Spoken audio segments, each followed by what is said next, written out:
Hi everybody, it's Usernamekate and welcome back to my channel. Today I am here in Portugal riding BMW's 2024 F800 GS. So if you're interested in the stats of this bike, the specs, and most importantly what it's like to actually throw your leg over it and ride, then keep watching and I'll play the intro.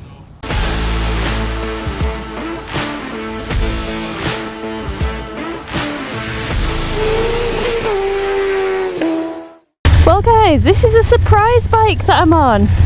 It's a surprise bike. I didn't expect to be riding the F800 GS today.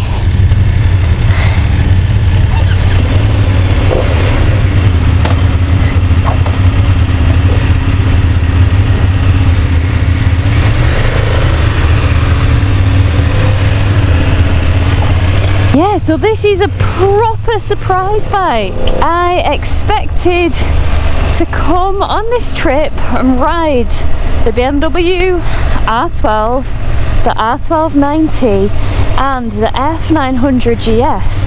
I didn't realise we were going to be riding the F800 GS and the F900 GS Adventure.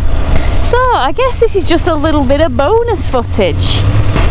So yeah, since this is a bit of a surprise bike, my off-the-dome information is not all that strong on it. I have tried to gather a few little facts about the bike, you know, when I realised that I was actually riding it. So this replaces the F750 GS in BMW's range.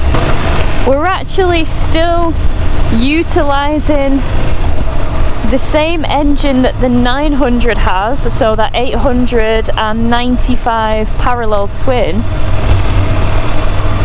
but it's just detuned a bit. So whereas that has 105 brake horsepower, this has 87. So I have actually spent a fair bit of time in my life on the F750 GS's.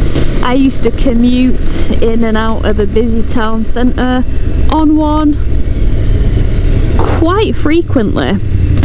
I actually had a stretch of time where I would just prefer to take the F750 GS home on my commutes, just because it was so nimble, so easy to ride, you know, and I didn't have to worry about bashing cylinder heads on anything like when it comes to filtering through traffic and stuff.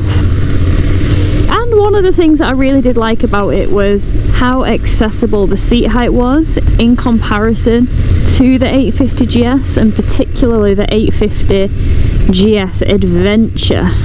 So we've just stepped up. So the 750 GS has become the 800 GS, the 850 GS and 850 GS Adventure has become the 900 GS and the 900 GS Adventure. Although the strategy that BMW has taken with it is to kind of differentiate the GS from the Adventure, in the sense that the Adventure is kind of that adventure touring, and the GS 900 GS is more of the enduro-y bike of choice. But we're not talking about the F900 GS or the F900 GSA today. We're talking about the F800 GS. So still got that beautiful low seat height. We're rocking an 815mm seat height, so that's not too bad at all. You do have different options. Now, because I haven't had time to memorise all the different seat height options, I'll actually just insert a little infographic thing here. You can pause at your leisure and just absorb what kind of seat heights you can make this bike through different seats, you know, a chassis lowered option or seat height reduction from factory. But yeah, on this we have a nice 19-inch front, so it's kind of that sweet spot wheel size of on-road capability and a bit of off-roading if you choose to dabble. It is a GS after all.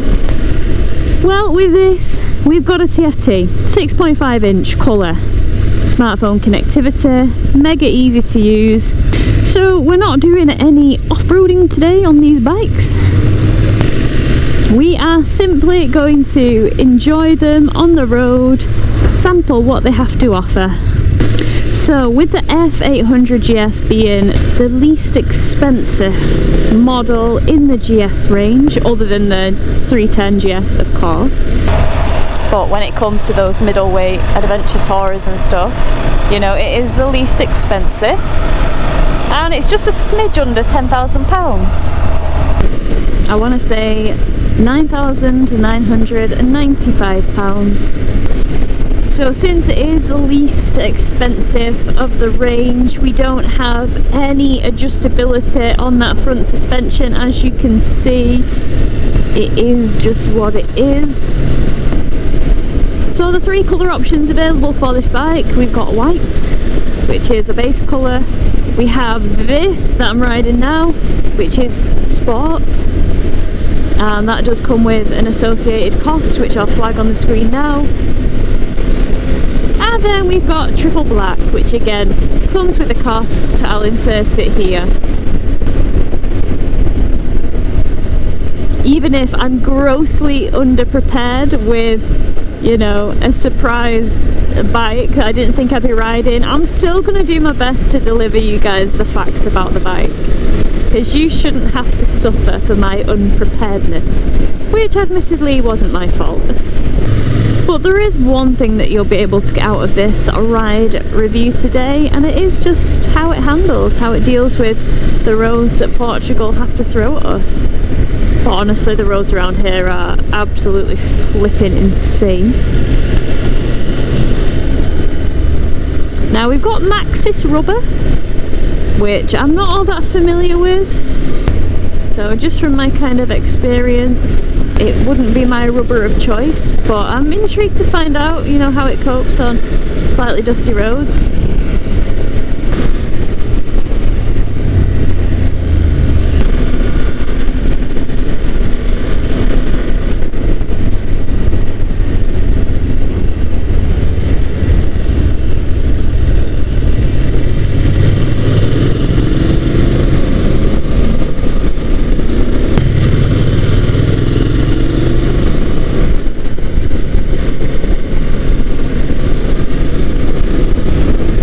No, the handling feels lovely on this bike.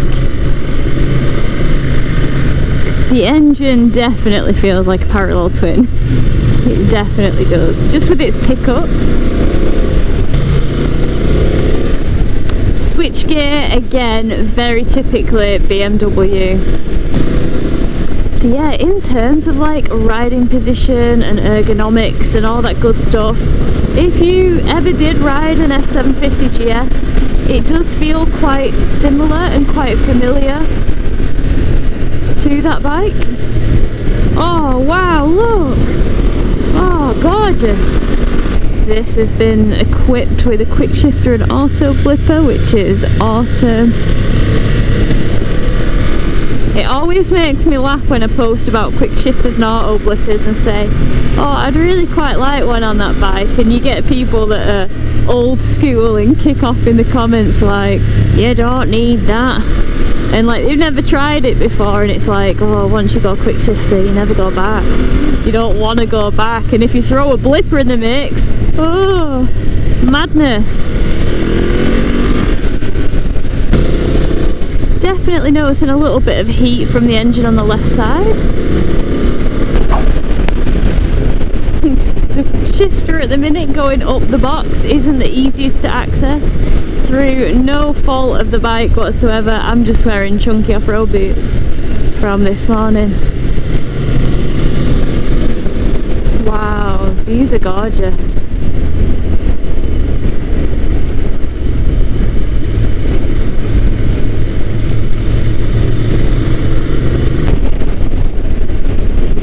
Views here are just outstanding. Wow, just look! Oh my gosh! That's so gorgeous!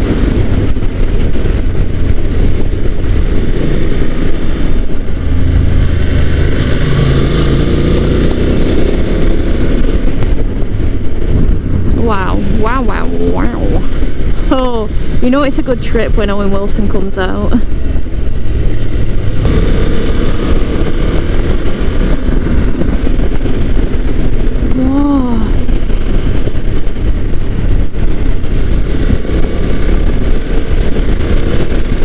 But no, it's just fun to ride. I expected it to be like this because I really enjoyed the F750 GS as well.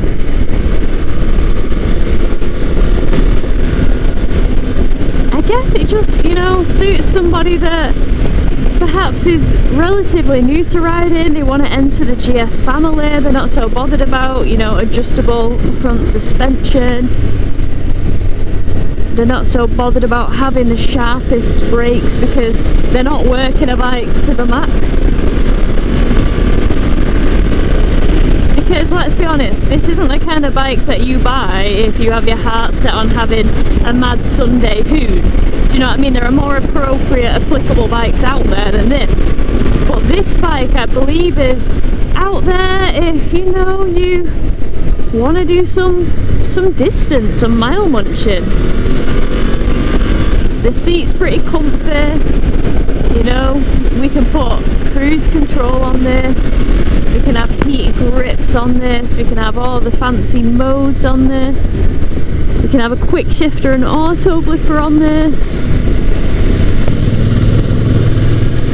4th gear. You know, we had to brake quite considerably there, just chugged away in 4th, just chug chug chug, chug chug chug, chug chug chug. It's like now, 4th gear still, revs are quite low, 2,500 revs, 3,000 revs, 4th gear, just lapping it up, chugging away, chug chug. We got a gradient as well, you know, we're climbing. It's like a workhorse.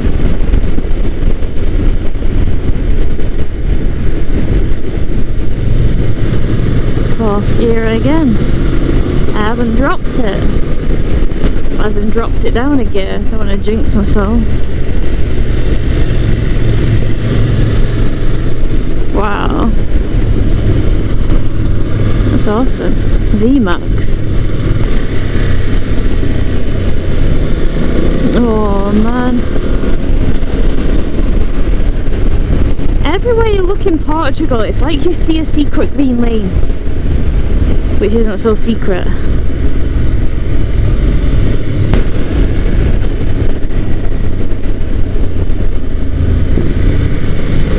Cheeky drop down to 3rd then, no issue.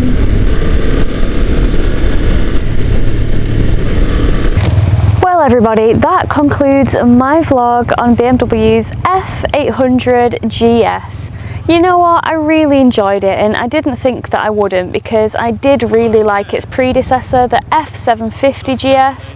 Yeah, the engine to me does feel a little bit different from that of the F750 GS. It definitely feels more like the, you know, older F850 GS and GS Adventures, in the sense that the engine, you know, it's just got that little bit of a vibe to it, the chugginess of it. It just is more similar to that engine, but in a more compact chassis. We've still got the nice compact chassis that the F750 GS had.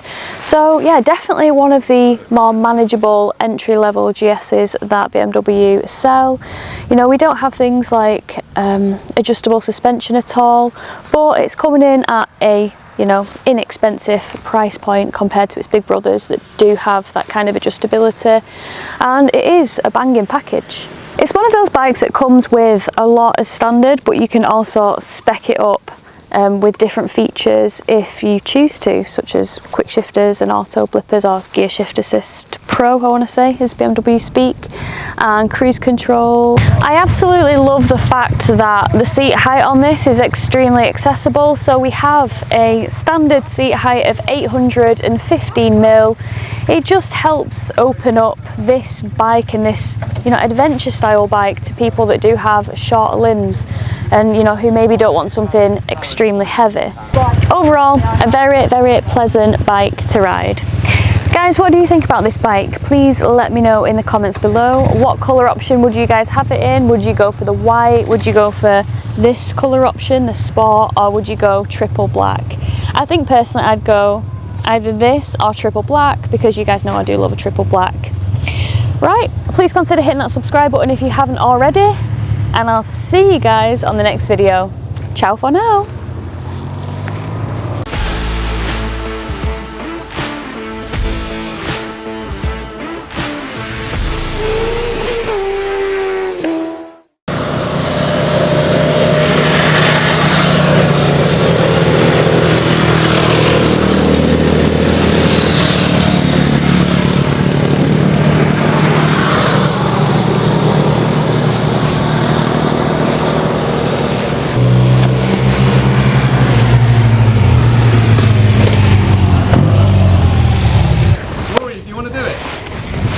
BMWs 2024 F. There's a lot going on. It's not great when the wind just keeps like doing this. Like I've tied it up. What more can I do? Can I just stop? I feel like a shaggy dog. It's what dogs feel like when they have like really scraggly long hair and they just have no control to cut it because they don't have hands, you know, or a functioning human brain.